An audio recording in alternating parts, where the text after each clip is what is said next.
Tuhan beri kita kesempatan untuk datang beribadah pada pagi hari ini. Dan tadi Ibu Nelvin bilang, kalau kita ada sampai hari ini, melewati corona sekian lama, kita percaya kita ada hanya karena kemurahan Tuhan.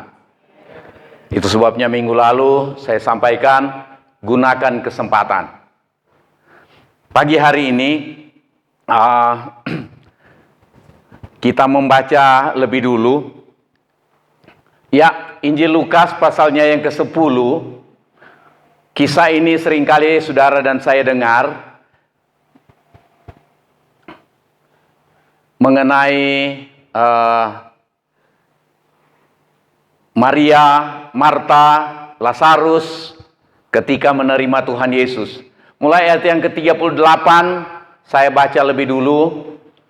Nanti ayat 39 saudara baca dan seterusnya gantian.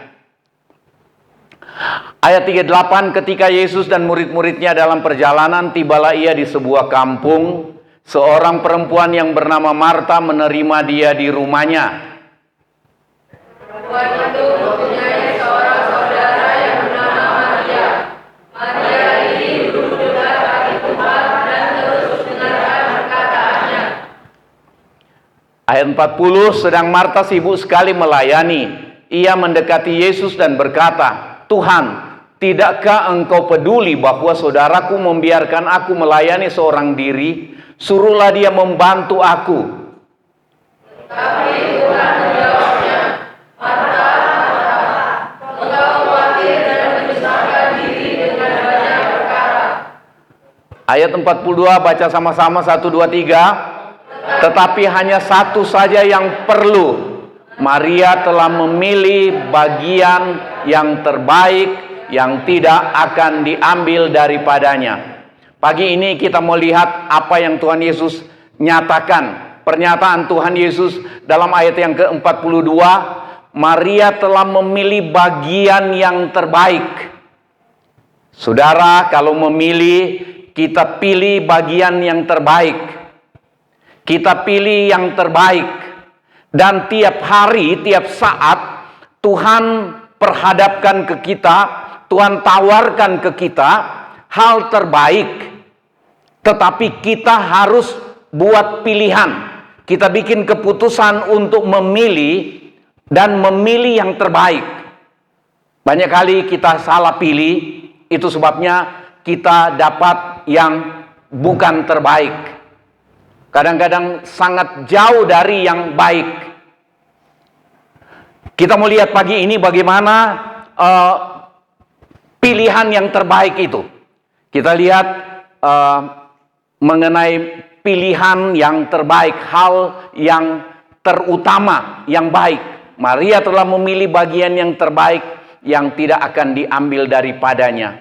Berarti ada hal utama dalam hidup ini dan menghasilkan terbaik. Hal yang paling penting, saya bikin tema itu saja. Hal yang paling penting, yang paling penting dalam hidup ini. Bukan cuma dalam kita mengiring Tuhan, tetapi menjalani hidup ini, ada hal yang terpenting yang Tuhan rancang. Tetapi seringkali manusia memang cari rancangan sendiri, tidak ikuti rancangan Tuhan. Kalau Tuhan memberikan kepada kita untuk memilih yang terbaik, pasti itu yang terbaik. Amin. Lukas 10 ayat 42 tadi kita baca. Tuhan Yesus katakan, tetapi hanya satu saja yang perlu, yang paling penting. Maria telah memilih bagian yang terpenting, yang terbaik, yang sangat perlu. Dan itu akan mengawal atau menjamin hidup kita sepanjang umur hidup kita. Begitu. Nah, untuk memilih yang paling penting, yang paling baik, memilih yang terbaik, itu perlu keputusan untuk memilih. Dan keputusan itu seringkali hari ini perlu keputusan. Keputusan itu kita memutuskan untuk memilih, seringkali kita tunda. Atau yang pertama, kita langsung terima dan bertindak, maka berbahagialah kita. Ada yang keputusannya untuk memilih, dia tunda. Seringkali tidak pernah dapat kesempatan lagi. Itu sebabnya jangan menunda. Ada yang menolak karena dia ingin jalan dengan akal pikirannya sendiri. Hati-hati untuk membuat keputusan dalam hidup ini. Kita mau lihat, Maria telah memilih yang terbaik yang tidak akan diambil daripadanya. Maria membuat keputusan untuk memilih apa yang dia pilih. Dalam ayat 39 kita lihat pilihan Maria. Maria ini apa? Duduk dekat kaki Tuhan. Duduk dekat kaki Tuhan. Maria bukan berdiri sambil dengar Tuhan Yesus bicara, tetapi dia duduk dekat kaki. Kalau bisa ditafsirkan bahwa ini bicara mengenai dia ada merendahkan diri dalam satu penyembahan kepada Tuhan. Duduk dekat kaki. Tidak banyak orang yang mau duduk dekat kaki.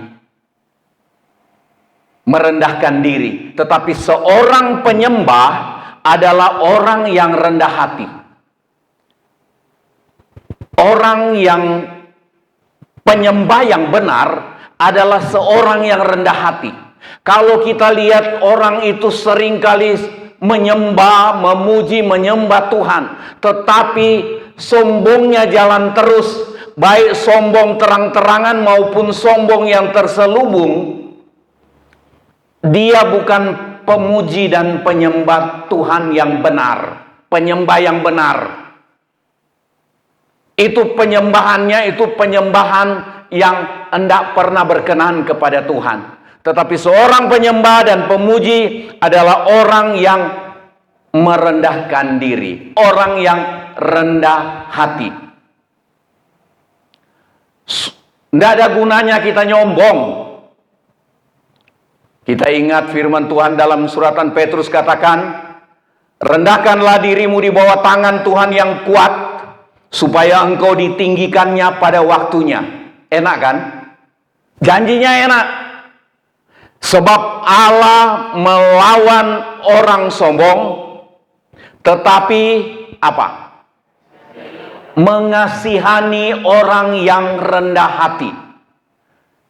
Kita pasti pilih untuk dikasihani oleh Tuhan dan diangkat oleh Tuhan pada waktunya, ditinggikan, diberhasilkan pada waktunya. Kita mau itu.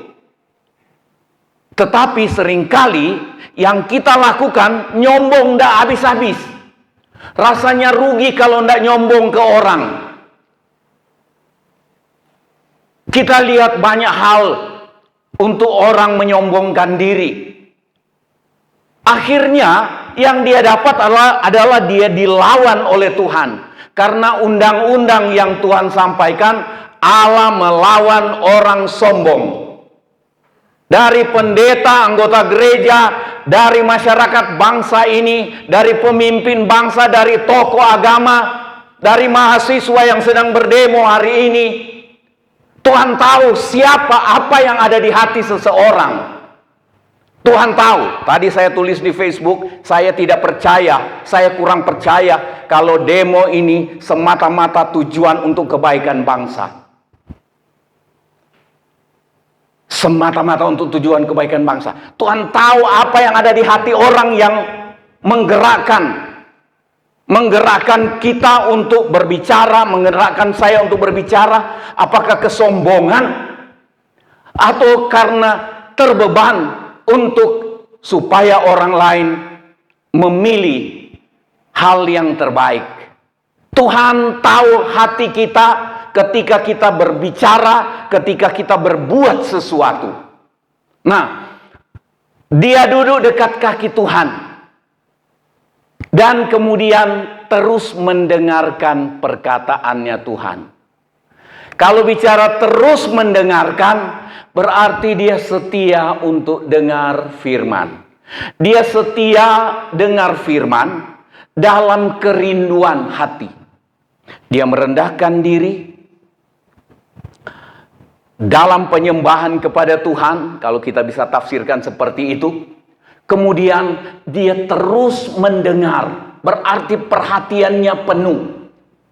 Seringkali kita tidak dapat apa-apa ketika kita bercabang pikiran, ketika kita membaca firman, ketika kita mendengarkan firman, seringkali kita tidak dapat apa-apa karena keseriusan kita, penghargaan kita untuk firman itu kurang. Nah, terus mendengarkan perkataannya. Kita mau lihat yang paling penting dalam hidup ini. Yang pertama, kalau kita lihat di pembacaan kita tadi mengenai Maria ini, sikap yang dia ambil, keputusan dia untuk memilih, dia memilih untuk memiliki hubungan erat dengan Tuhan. Dia duduk dekat kaki Tuhan, merendahkan diri dan dekat dengan Tuhan. Orang yang dekat dengan Tuhan, dia rendah hati. Jadi kita bisa nilai diri kita sendiri. Kalau kita masih nyombong, tidak mungkin kita dekat dengan Tuhan. Tidak mungkin. Kalau kita rasa masih, begitu orang cerita sedikit, dia cerita agak tinggi, kita pikir, masa saya kurang? Saya cerita lebih tinggi lagi. Dia tinggi lagi, kita lebih tinggi. Dua-dua makin tinggi, lama-lama jatuh dua-dua. Kita tidak punya hubungan erat dengan Tuhan. Kalau Tuhan bilang Allah melawan orang sombong, meninggikan diri. Yang paling pas, kita bikin keputusan untuk pilih, merendahkan diri, dekat dengan Tuhan. Amin. Memiliki hubungan erat dengan Tuhan. Dia bina hubungan erat dengan Tuhan. Dia duduk dekat kaki Tuhan. Duduk dekat kaki Tuhan sama dengan menyembah dalam kerendahan hati. Saya tulis begitu. Kemudian yang kedua, dia suka jadi suka firman Tuhan dan menghargai firman Tuhan. Ada kadang-kadang kalau di sini semua bagus-bagus, tapi kadang-kadang saya lihat di tempat lain. Dan ada seringkali kami dalam ibadah setiap bulan, kalau bukan saya yang sampaikan firman, orang lain yang sampaikan firman, saya asik buka Facebook, buka WA, dan ngobrol dengan orang lain. Giliran saya yang mau firman Tuhan, saya mau supaya semua orang memperhatikan saya. Itu egois dan sombong. Saya berkali-kali katakan, saya pernah sampaikan di sekolah Alkitab, saya bilang, ketika seseorang dia membacakan firman Tuhan, dia membuat renungan singkat, saya hargai dan saya ingin tangkap. Jangan-jangan Tuhan menyampaikan satu pesan khusus buat saya melalui seseorang ini. Nah, ada banyak kali ada orang begitu dengar firman Tuhan, dia masa bodoh. Lewat saja. Saudara, firman Tuhan Yesus adalah firman yang jadi manusia. Kalau Tuhan berfirman, itu tujuannya adalah untuk supaya menuntun manusia alami yang terbaik yang Tuhan rancang. Nah, seringkali ketika kita kurang menghargai firman, maka kita tidak dapat apa-apa yang Tuhan rencanakan. Sayang itu. Suka dan menghargai firman Tuhan. Kita lihat dia terus mendengarkan perkataan Tuhan Yesus. Kita mau lihat ada dua hal ini. Yang pertama, memiliki hubungan erat dengan Tuhan. Saudara masih ingat ayat ini? Baca sama-sama Mazmur 62 ayat yang kedua. 1, 2, 3. Hanya dekat Allah saja aku tenang. Daripadanya lah keselamatanku. Hanya dialah gunung batuku, atau gunung batu itu tempat perlindungan yang kuat, dan keselamatanku, kota bentengku, aku tidak akan goyah. Banyak janji di ayat 2 dan 3. Ada ketenangan, ada keselamatan, ada perlindungan, dan kuat bertahan. Orang yang dekat dengan Tuhan adalah orang yang kuat bertahan hidup dalam kebenaran firman.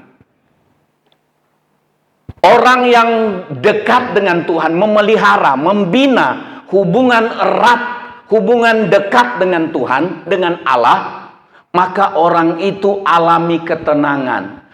Goncangan dapat terjadi. Kita tidak dijanjikan oleh Tuhan bebas dari goncangan.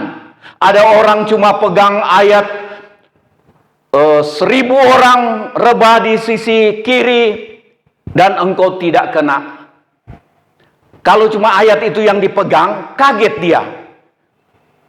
100 orang rebah di sebelah tetangga kena corona, kita juga kena. Dunia kena krisis ekonomi, kok kita juga kena? Tuhan rancang, bukan kita tidak kena dengan masalah. Dalam kitab Mazmur dikatakan, banyak juga kesukaran yang dialami oleh orang benar. Orang benar ikut alami kesukaran, tapi Tuhan menolong dia. Dan tujuannya adalah orang itu tidak goyah imannya. Tidak goyah iman menghadapi apapun. Saudara, sebenarnya tidak ada alasan untuk kita kecewa dengan apapun juga yang terjadi. Apapun yang terjadi dalam hidupku ini, tak pernah kuragukan. Ya, kita tidak pernah ragukan janjinya Tuhan. Seharusnya, tapi ternyata kita kecewa. Nggak goyah. Kita rela abaikan ibadah demi sesuatu yang mestinya bisa ditunda. Harusnya bisa ditunda atau bisa diabaikan. Kenapa? Karena kurangnya penghargaan untuk membina hubungan erat dengan Tuhan. Padahal melalui hubungan yang erat dengan Tuhan, itu pilihan yang terbaik yang akan menghasilkan terbaik untuk hidup kita. Amin. Nah, dekat Allah aku tenang. Saudara, kalau dekat dengan Tuhan kita tenang, goncangan bisa terjadi. Kita ikut tergoncang-goncang, tetapi kita tenang. Saya berkali-kali cerita ke saudara, kalau sudah di atas pesawat beberapa kali, brung. Orang semua sudah berteriak dengan doa menurut keyakinannya masing-masing. Ada yang di dalam Yesus. Satu waktu dari Manado ke Surabaya, mungkin di atas Sulawesi Tengah,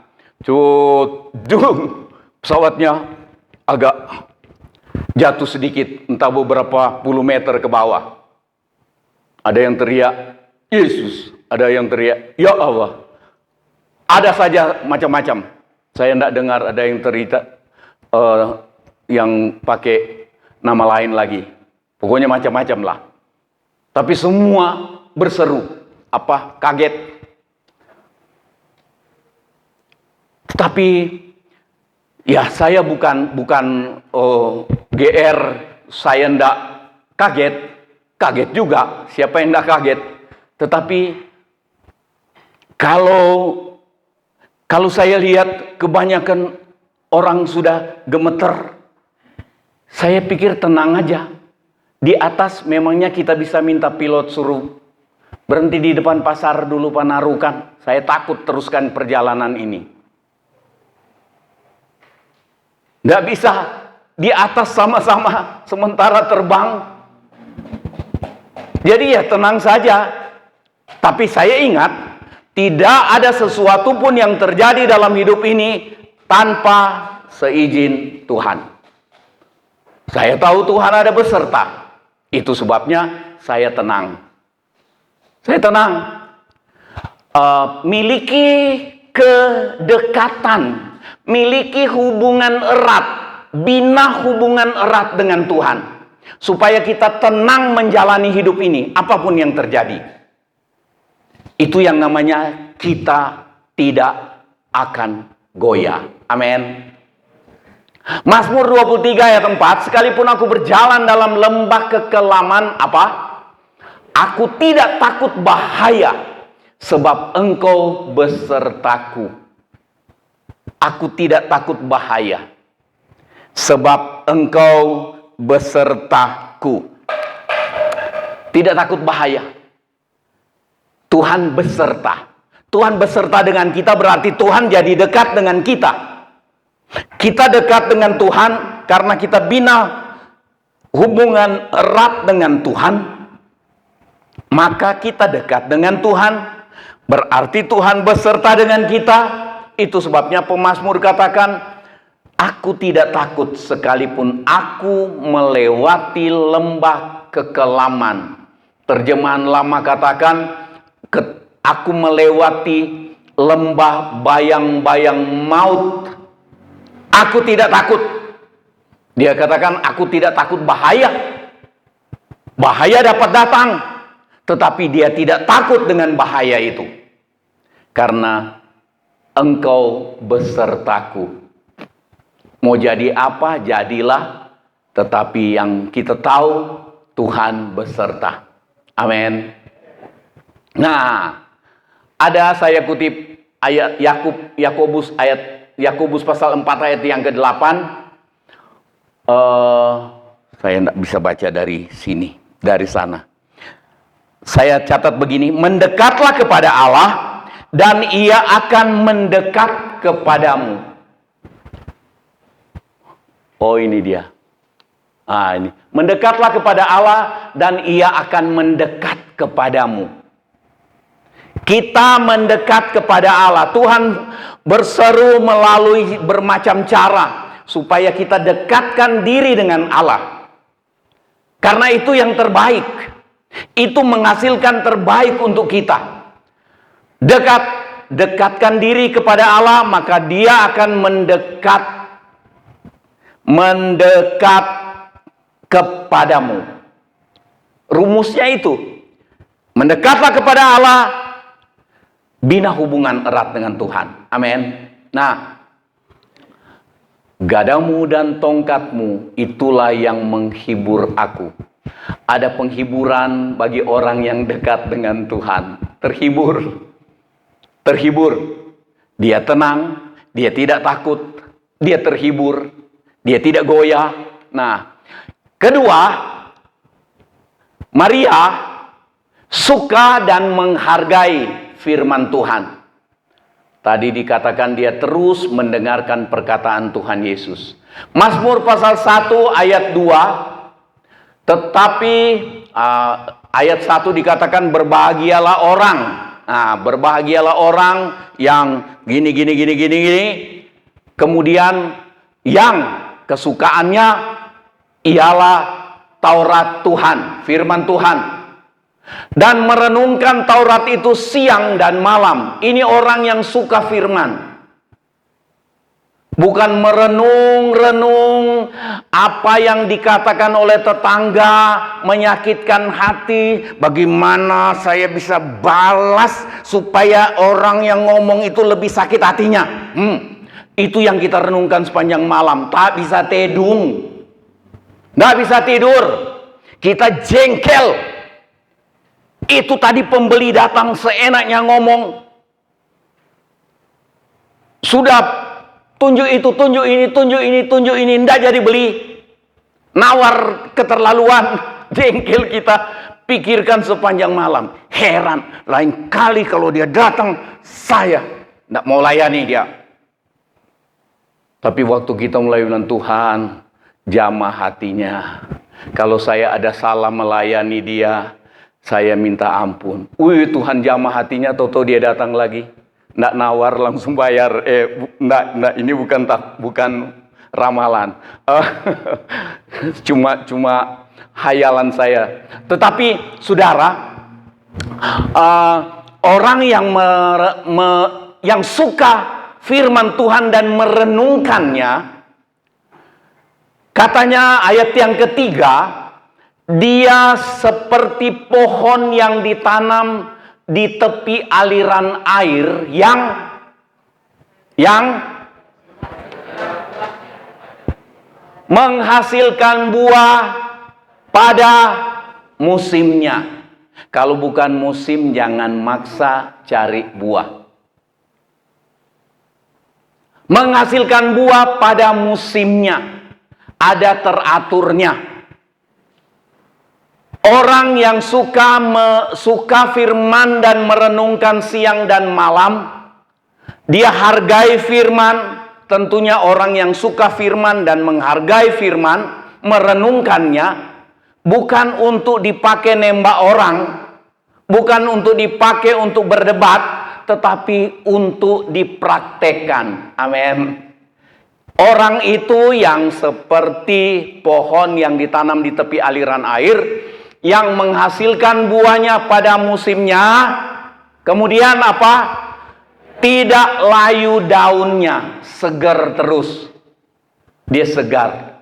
Mungkin kurang sehat, tetapi pikiran dan hatinya segar. Kita biar kurang sehat, tapi kalau hati pikiran kita segar, itu seringkali langsung jadi sehat malah. Tetapi maksudnya kita jadi lebih kuat, bersemangat, masih bisa senyum. Apalagi yang jaga toko. Terus apapun yang kita lakukan, kemudian tidak layu daunnya, maksudnya tetap bersemangat. Kemudian orang yang suka dan menghargai firman Tuhan, apa yang terakhir itu? Baca sama-sama 1, 2, 3. Apa saja yang diperbuatnya berhasil. Terus dalam hati kita mulai pikir, tahun ini ndak ada hasil, gagal. Ada nyanyiannya Ibu Nelvin. Telah aku coba dengan akal budiku, namun selalu gagal dan gagal. Oh Tuhanku, sadar. Dekatkan diri dengan Tuhan, sukai dan hargai firman Tuhan. Itu yang Tuhan Yesus bilang ke Maria. Maria, pilih bagian yang terbaik, yang tidak dapat dirampas orang daripadanya. Kalau Tuhan melalui pilihan kita yang terbaik, Tuhan nilai pilihan kita itu adalah pilihan yang terbaik, maka kita akan alami yang janji Tuhan mengenai yang terbaik. Apa saja yang diperbuatnya berhasil. Tuhan yang jamin, bukan pendeta, bukan manusia, yang jamin Tuhan. Matius 7 ayat 21, ketika orang suka dan menghargai firman Tuhan, maka firman itu yang menuntun orang untuk melakukan kehendak Bapa di sorga, dan orang itu selamat. Matius 7 ayat 21 katakan, bukan setiap orang yang berseru kepadaku, kepada Tuhan Yesus, Tuhan, Tuhan, mengatakan Yesus, Tuhan, Tuhan. Tetapi yang selamat adalah orang yang melakukan kehendak Bapa di sorga. Dari mana orang melakukan kehendak Bapa di sorga? Ketika dia suka dan menghargai firman Tuhan. Firman Tuhan yang akan menuntut dia untuk melakukan kehendak Bapa di sorga. Pasti saudara ingat perumpamaan mengenai dua orang yang membangun rumah. Dalam Matius pasal 7 juga. Yang satu membangun rumah di atas pasir, diumpamakan sebagai orang yang dengar firman, tidak menghargai, dan kemudian dia melupakannya, tidak melakukannya. Yang kedua, orang yang dengar firman, kemudian dia hargai firman itu, dan dia bertindak untuk melakukannya. Dikatakan dia sama dengan orang yang membangun rumah di atas batu. Ketika datang hujan, banjir, angin melanda rumah itu tidak goyah. Tetapi rumah yang dibangun di atas pasir, yaitu orang yang dengar firman, tidak menghargai dan tidak melakukan, hancur. Dan dikatakan hebatlah kerusakannya. Kalau kerusakan hebat, maka kita alami kerugian banyak.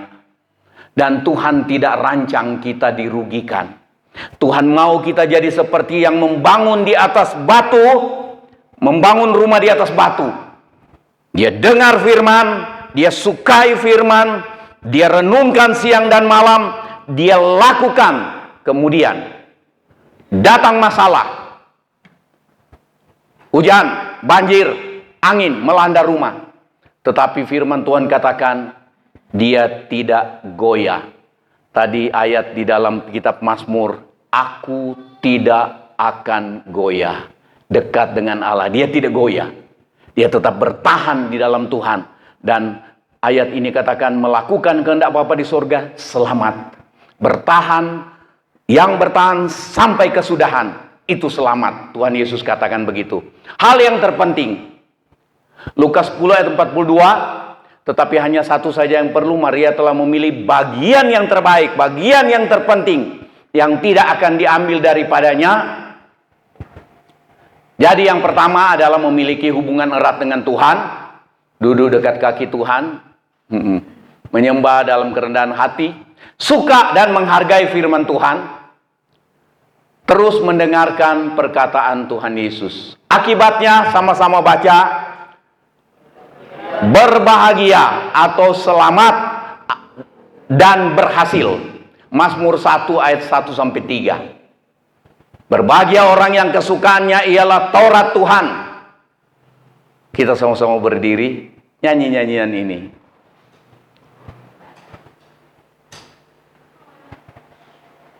Mungkin D, E.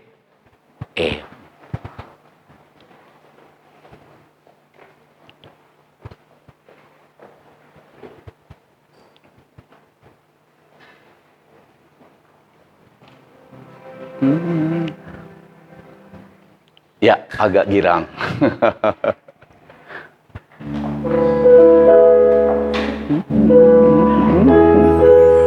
Berbahagialah orang yang kesukaannya ialah Taurat Tuhan, dan yang merenungkannya siang dan malam.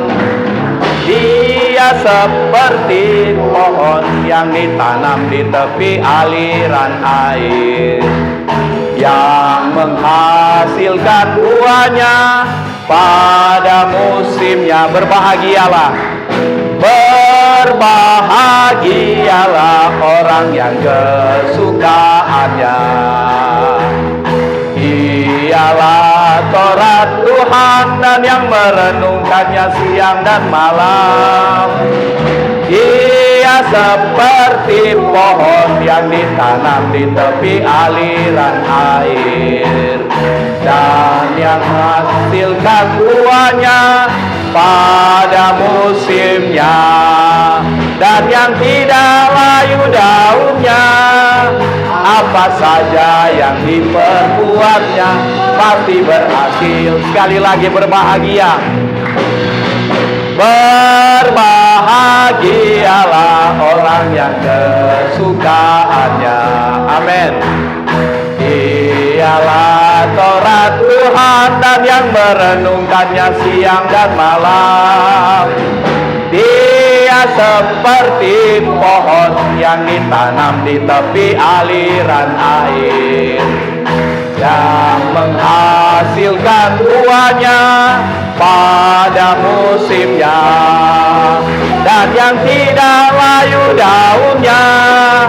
Apa saja yang diperbuatnya pasti berhasil, dan yang tidak layu daunnya. Apa saja yang diperbuatnya pasti berhasil. Apa saja yang diperbuatnya pasti berhasil.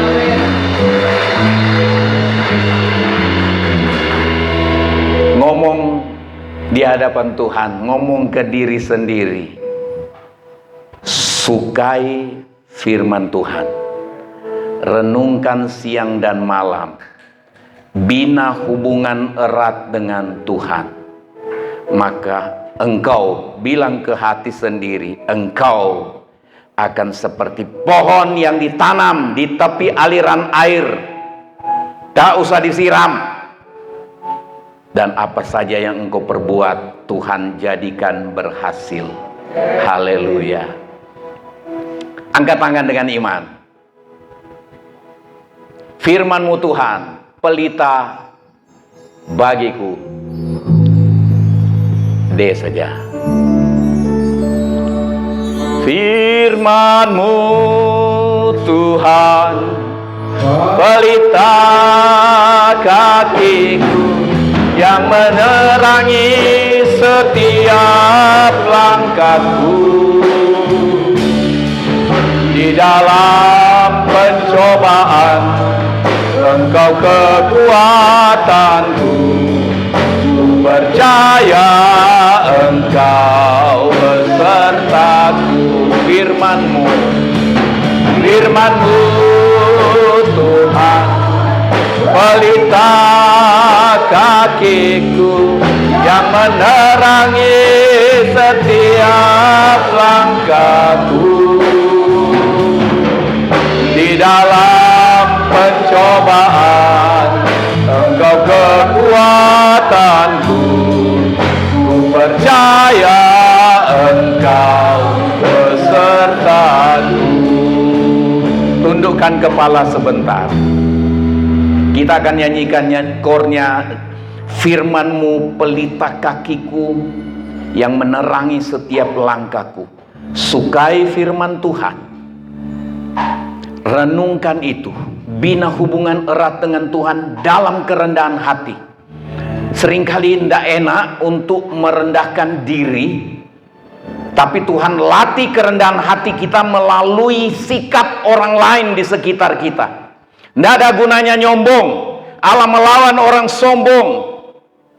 Rendahkan diri di hadapan Tuhan. Itu pilihan yang terbaik yang Tuhan sodorkan ke kita. Putuskan hari ini untuk kita pilih yang terbaik, maka kita akan alami rancangan Tuhan yang terbaik dalam hidup kita.